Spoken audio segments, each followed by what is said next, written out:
सांगली जिल्ह्यातही रात्रभर मुसळधार पाऊस सुरू आहे। शिराळ तालुक्यात रात्रभर अतिवृष्टी झाली आहे। सांगलीत कृष्णा नदीची पाणी पातळी 31.4 फुटांवर गेली आहे। सांगलीतील 56 जणांचे स्थलांतर झाले तर 70 जनावरे सुरक्षित स्थळी नेण्यात आली आहेत।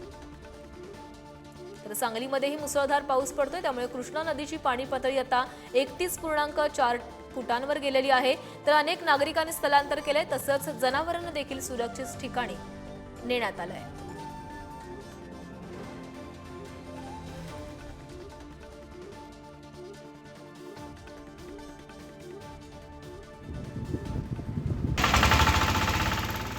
तर आपण दृश्य बघतोय, अनेक जण स्थलांतर करतायत। प्रशासनानं आवाहन केलेलं आहे। नदीकाठच्या गावांना प्रशासनानं सतर्कतेचा इशारा दिला होता।